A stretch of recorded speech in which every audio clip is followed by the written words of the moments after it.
Sohrai painting का नाम आप अभी अचानक से बहुत तेज़ी से सुन रहे होंगे। इसका मेन कारण है दिल्ली के झारखंड भवन में सोहराय पेंटिंग का निर्माण करना और वह निर्माण हजारीबाग से यह सोहराय पेंटिंग चला और दिल्ली तक पहुंचा और दिल्ली तक पहुंचाने वाले हमारे साथ हैं धनंजय कुमार जी, जिन्हें इस कार्य के लिए इंडिया बुक्स ऑफ रिकॉर्ड्स 2024 में नाम अंकित किया गया है। हम इनसे बातचीत करने के लिए यहाँ उनके आवास पे पहुँचे हैं, उनसे बातचीत करते हैं। सबसे पहले कोयलांचल संवाद में आपका स्वागत है। धनंजय जी, बताइए कि हजारीबाग से एक पेंटिंग चलता और दिल्ली तक पहुँचाने का आपको श्रेय जाता है, कैसे देखते हैं? बहुत बहुत धन्यवाद। मेरा नाम धनंजय कुमार हुआ और मैं पेशे से चित्रकार हूँ। और सोहराय पेंटिंग की जहाँ तक बात है तो सोहराय पेंटिंग झारखंड की एक लोक कला है जो कि काफ़ी प्रचलित है। और ये जब नेम फेम इसका बहुत ज़्यादा तब बढ़ा जब माननीय प्रधानमंत्री श्री नरेंद्र मोदी जी ने हजारीबाग रेलवे स्टेशन के उद्घाटन के अवसर पर इस पेंटिंग को देखा और मन की बात में उन्होंने इस पेंटिंग के जिक्र किया। उसके बाद हमारे हजारीबाग से भी काफ़ी कलाकार देश विदेश तक इस कला को पहुंचा चुके हैं। हाँ, इस कला को बहुत एक लिमिटेड लोगों तक ही पहुंच पाई थी ये कला, और बहुत सारे लोग जानकार नहीं थे। झारखंड के बच्चे, स्कूल के बच्चे ये सब नहीं जानते थे। तो मैंने अपना प्रयास किया कि ऐसे जगह पे बने जहाँ से इसकी दिशा अलग हो और ज़्यादा से ज़्यादा लोगों तक ये पहुँचे। और हमारे माननीय मुख्यमंत्री जी और झारखंड के अधिकारियों का मैं धन्यवाद देना चाहूँगा जो इस इमारत पे सोहराय पेंटिंग को बनाने का उन्होंने दायित्व तो मुझे दिया।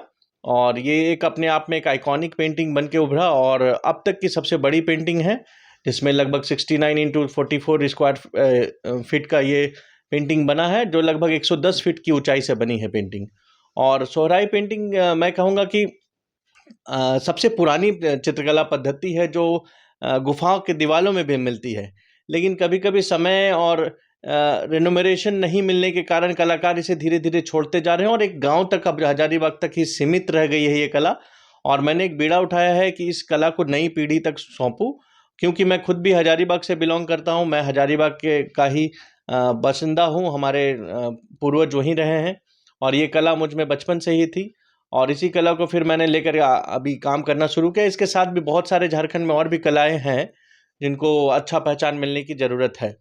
कैसे देखते हैं हजारीबाग से आप लेके चले, चूँकि आपका जन्म रांची में हुआ है, उसके बाद आप कैसे सीखे इस पूरा कला को और अब कैसे लोगों को तक पहुंचा रहे हैं? जी, मैं पेशे से बताऊँ, मैं अपनी थोड़ा बैकग्राउंड पे जाता हूँ। मैंने बीआईटी मिश्रा से एमसीए किया है और लगभग 9 साल बैंक में अपनी सेवा दी है, प्रतिष्ठित बैंक में, और अच्छे पोजीशन पे मैं था। 2014 में मैंने वापस से अपने कार्य को, अपने पैशन को चुना और मैंने पेंटिंग को अपना फिर से लाइफ जोड़ पाया उससे। और इसको लेके मैं वापस चला तो मुझे लगा कि ठीक है, पेंटिंग बच्चे सीख रहे हैं, लेकिन क्यों नहीं उन बच्चों को, प्रतिभाशाली बच्चों को निकाला जाए और उनको ऐसी कला सिखाया जाए जो झारखंड की परंपरा से हो और साथ ही साथ उन्हें रोजगार उपलब्ध करा पाए। तो मैंने कलाकृति स्कूल ऑफ आर्ट्स की स्थापना की थी 2001 में, जिसको मैं बैंक के अपने कार्यकाल के दौरान भी वो चल रहा था, मेरी बहन और बाकी लोग चला रहे थे। और 2014 में जब मैंने बैंक से रिज़ाइन किया, उसके बाद मैंने पुनः इसको एक नए तरीके से शुरू किया और इसमें नए नए बच्चों को जोड़ा और नई कला विधाओं को जोड़ा। और आज मेरे पास 400 से ऊपर बच्चे सीखते हैं और इसमें बहुत सारे अंडर प्रिविलेज और वीकर सेक्शन की बच्चियां हैं जिनको मैंने ये कला सिखाया है और आज इससे वो रोजगार अपना पा रहे हैं। आज झारखंड, दिल्ली के झारखंड भवन से पहले हम लोगों ने एक बहुत बड़ा प्रोजेक्ट किया था जो हमारे झारखंड का नया हाईकोर्ट बिल्डिंग बना। उसमें लगभग 450 पेंटिंग्स भी मेरी लगी हुई है और इसको पूरी मेरी टीम ने, लगभग 40 लोगों की टीम ने इसको बनाया था वहाँ पे। तो इस तरह से मैं चाह रहा हूँ कि नीचे के लोग हमारे जो इन कलाओं को सीखेंगे, स्कूल कॉलेज के बच्चे, तो ये परंपरा धीरे धीरे, ये कला विलुप्त नहीं होगी और एक सीमित लोगों तक ही सीमित नहीं रहेगी। इसको पूरे राज्य के और पूरे देश के लोग जानेंगे। और दिल्ली का झारखंड भवन 5 किलोमीटर दूर से दिखता है और आज इस बिल्डिंग की एक पहचान है। ये सभी के लिए गर्व की बात है कि झारखंड की लोक कला को इतना बड़ा एक कैनवस मिला है। और चैलेंजिंग प्रोजेक्ट था और सबने मतलब काफ़ी अप्रिशिएट किया इस काम को होने के बाद। पहले देखा जाता है कि पहले जब हम लोग को कला मिलता था तो पिताजी से, दादाजी से, इस तरह से वंश के अनुसार चलते जाता था। अब नए बच्चे लोग आ रहे हैं जिसको गुरुजी के माध्यम से मिल जाता है, कहीं ट्यूशन के माध्यम से या कहीं अपना शौक के हिसाब से लोग ले लेते हैं। कैसे लगता है कि आज के परिदृश्य में कैसे देख रहे हैं इस तरह के कला को कैसे आगे ले जाया जा सकता है? पहले तो आप अपने बच्चे को सिखाते थे और उसी तरह से चलते रहता था, जैसे बढ़ई हुआ, पंडित जी हुआ, वो लगातार उस तरह के कला को आगे बढ़ता था। अब है कि विशेषकर स्कूल में, जी कॉलेजेस में कैसे इसको बढ़ाएँगे? देखिए कलाकार और चित्रकला जो एक सब्जेक्ट है, इसको सभी लोग एक्सेप्ट नहीं करते हैं और सराहना नहीं करते हैं। पेंटिंग देख के सब तो तारीफ कर देते हैं, लेकिन पेंटिंग खरीदने वाले बहुत कम होते हैं। और जब अर्थ नहीं मिलेगा, जब किसी कलाकार को पैसा नहीं मिलेगा, घर चलाने का साधन नहीं मिलेगा उस कला से, तो वो ज़रूर उस कला को छोड़ के अपना दूसरा रोजी-रोटी का काम करेगा। और आज के दिन में बहुत ऐसे कलाकार, अच्छे-अच्छे कलाकार हैं जिनके कला को बाज़ार नहीं मिल पा रहा, जिसकी वजह से वो अपना दूसरा काम में लग रहे हैं। और हम लोगों ने ये प्रयास किया कि सिर्फ़ कला बनाए नहीं, इसको एक मार्केट उपलब्ध कराया जाए। तो इसके लिए हमने और मेरी पत्नी के साथ मिल कर के हम लोगों ने एक वेबसाइट sohraiyart.com की शुरुआत की, जिसके माध्यम से हम लोग नए-नए कला प्रेमियों को जोड़ते हैं और अपने बच्चों की बनाई हुई कृतियाँ उन तक पहुँचाते हैं और उन्हें भी एक रोज़गार मिलता है। पहले एक कहावत था कि पेंटिंग तो करता है, लेकिन काम क्या करता है? तो ये परिदृश्य अभी चेंज हुआ है। बहुत से बच्चे मेरे पास आते हैं दूसरे-दूसरे जिलों से, जो कला के क्षेत्र में अपनी पहचान बनाना चाहते हैं और आज भारत के प्रतिष्ठित संस्थाओं में मेरे बच्चे पढ़ रहे हैं। चाहे वो एनआईडी हो, चाहे वो आईआईटी हो इस जैसे संस्थान में, या बीएचयू हो, इस तरह के संस्थान में बच्चे यहाँ से निकल के जा रहे हैं और कला के क्षेत्र में अपना करियर बना रहे हैं। इवन दो मेरा एक छात्र है पीयूष, जो अपने जिला का 10th का टॉपर था, 12th में भी उसने टॉप किया और उसके पश्चात उसने पेंटिंग को अपना फील्ड समझा। बीएचयू से बैचलर्स करने के बाद अभी वो एनआईडी गांधीनगर से ऑटोमोबाइल डिज़ाइनिंग में अपना परस्यू कर रहा मास्टर्स। तो ऐसे बहुत बच्चे हैं जिन्होंने कला को चुना है और अभिभावक भी प्रेरित कर रहे हैं बच्चों को इस तरह के कला के क्षेत्र में जाने के लिए, क्योंकि इंजीनियरिंग और मेडिकल ये सब में भेड़ चाल चल रहे हैं। बच्चे हज़ारों लोग अपेयर होते हैं और कर नहीं पाते हैं, उसमें से कुछ ही परसेंटेज लोग सक्सेस पा पाते हैं और बहुत से इंजीनियरिंग करने के बाद भी लोगों को नौकरी रोजगार नहीं मिल रहा है। लेकिन कला के क्षेत्र में बच्चे अपना हुनर रखने के बाद अपना सेल्फ भी काम कर सकते हैं। और जैसे आज मैं अपने एक स्कूल भी चला रहा हूँ, साथ ही साथ मैं बहुत सारे संस्थाओं के साथ जुड़ा हूँ और वहाँ भी वर्कशॉप्स वगैरह करते रहता हूँ। तो करियर है, अच्छा है, लोग बस अभिभावक और स्कूल इसको थोड़ा प्रोत्साहित करें। और जैसे स्कूल में एक एक्स्ट्रा करिकुलर एक्टिविटी होता है, लेकिन उसको एक्स्ट्रा ही रख दिया जाता है।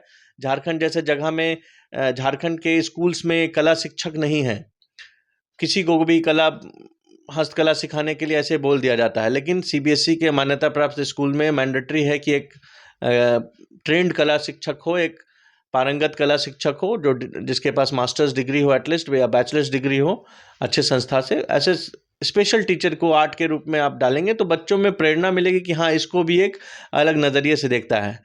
नई शिक्षा पद्धति में अभी आप देखेंगे कि कला को कितना महत्व दिया गया है। 11वीं 12वीं की कक्षा तक आप बच्चों को कला एक सब्जेक्ट के रूप में लेने के लिए प्रेरित कर रहे हैं। हर स्कूल में मैंडेटरी कर दिया गया है, एक सब्जेक्ट आर्ट का रहेगा।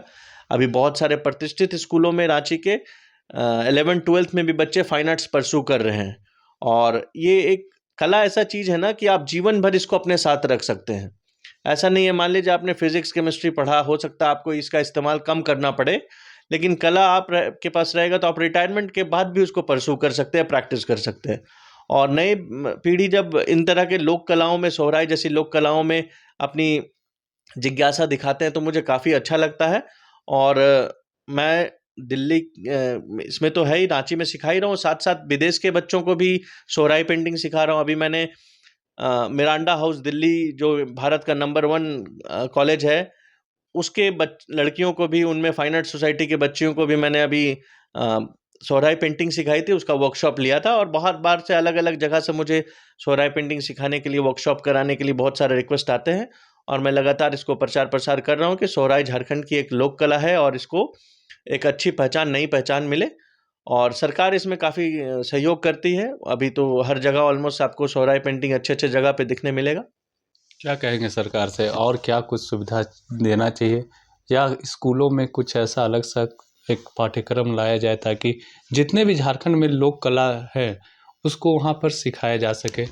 देखिए, सरकार अपना प्रयास अच्छा से कर रही है और इसमें कुछ और चीज़ें हैं, जैसे कि स्कूलों में अगर एक परमानेंट कला शिक्षक का एक पोजीशन होगा जैसे बिहार में है, तो बच्चे काफ़ी कला की तरफ प्रेरित होंगे। कला एक ऐसा फ़ील्ड है जो आप देखेंगे, एनिमेशन इंडस्ट्री हो या आपके जो भी ग्राफ़िक्स इंडस्ट्री हो, फ़िल्म इंडस्ट्री हो, फ़ैशन डिज़ाइनिंग हो, हर क्षेत्र में इस तरह के बच्चों की आवश्यकता है। और जो बच्चे कला में रुचि रखते हैं, उनका एक सोचने का तरीका बिल्कुल भिन्न होता है। वो out of the box thinking करते हैं, एक प्रॉब्लम के अनेक सॉल्यूशन लेकर के आते हैं। आप देखेंगे झारखंड में इतनी सुंदर-सुंदर ब्रिजें ये बन रही है, सभी बच्चे कला के रूप में आप आगे बढ़े, वो आर्किटेक्ट बने और इसी तरह से ये प्रेरणा जो है दूसरे चीज़ों में भी बढ़ती है। बच्चे मोबाइल से दूर रहेंगे, कला के साथ रहेंगे तो आजकल मोबाइल जो एक एडिक्शन के रूप में बच्चों के साथ हो गया है, उससे बच्चे जब वो पेंटिंग करते हैं तो वो दिन दुनिया सब भूल के अपने आप को कंसंट्रेशन करते हैं पेंटिंग में। तो मुझे लगता है कि सरकार अपना प्रयास कर रही है, थोड़ा-सा और बढ़ेगी सरकार और लोगों तक इस लोक कला को पहुँचाने का कार्य हम लोगों ने बीड़ा उठाया है। सरकार इसमें थोड़ा सहयोग करे तो और भी आगे अच्छा जाएगा। ये जो अवार्ड मिला है आपको, उसको कैसे देख रहे हैं? देखिए, एक माइलस्टोन है, कलाकार को अवार्ड मिलता है या किसी को भी जब अवार्ड मिलता है तो उसके ऊपर एक ज़िम्मेदारी भी मिल जाती है। और मैं आपको बताना चाहूँगा कि अब तक 140 से ऊपर मुझे पुरस्कार मिल चुके हैं। मैंने क्लास 2 से जो पुरस्कार लेना शुरू किया था, वो सिलसिला अब तक जारी है। और ज़िम्मेदारी जो है कि नई पीढ़ी को आगे मैं इस कला को सौंप रहा हूँ और सिखा रहा हूँ, तो वो भी इस कला को अपने साथ संजोए और 10 लोगों को सिखाए और इस तरह से ही प्रचार-प्रसार होगा। क्योंकि कभी-कभी एक व्यक्ति का भी एफ़र्ट जो लगता है ना, वो एक वाइब्रेशन के रूप में समाज में जाता है और फिर अचानक से देखिएगा कि वो चीज़ बूम हो रहा है। बहुत सारी ऐसी चीज़ें हैं, जैसे धोनी झारखंड में जब क्रिकेट खेलना शुरू हुआ, तो झारखंड में क्रिकेट को एक अलग पहचान मिल गई और बूम हो गया यहाँ पे। हर बच्चा धोनी बनना चाहता है। इसी तरह से मुझे लगता है कि इस तरह के अचीवमेंट से बच्चों को प्रेरणा मिलेगी और वो भी चाहेंगे कि कुछ ऐसा करे जो अपने राज्य का, अपने देश का नाम रोशन कर सके। और मैं एक सोहराई कला के साथ में जादू पट्टिया, पाटकर, बैद्यनाथ स्टाइल और कोहबर, ये सब भी झारखंड की जो चित्रकला शैली है उसमें भी काम करता हूँ। मेरा प्रयास है कि आगे उन कलाओं को भी आगे लेकर के आने का और इस तरह के कुछ क्षेत्र में ही कलाकार सीमित रह गए हैं और विद्यालय के बच्चे इन कलाओं को नहीं पढ़ते हैं। वो विदेश के चित्रकारों की पेंटिंग शैली के बारे में ज़्यादा जानते हैं, रादर कि हमारे झारखंड की जो पारंपरिक लोक कला शैली है, उसके बारे में कम जानते हैं। तो हमारा प्रयास है कि यहाँ के पाठ्यक्रम में अगर ये सोहराई पेंटिंग, ये सब पेंटिंग्स आए, तो बहुत अच्छी बात होगी। मैं कला शिक्षा विभाग या जो भी है उनके प्रयास को और बढ़ाने का एक मतलब रिक्वेस्ट करता हूँ कि इस कला को और बढ़ाने में अपना सहयोग दें। तो इस कला को बढ़ाने में और सहयोग दें, ये थे धनंजय कुमार जी, जो बता रहे थे कि किस तरह से इन्होंने पेंटिंग की शुरुआत की और कैसे इन्होंने एक मुकाम तक इस पेंटिंग को पहुंचाया। सहयोगी रिजवान के साथ मैं संजीत झा, कोयलांचल संवाद, रांची।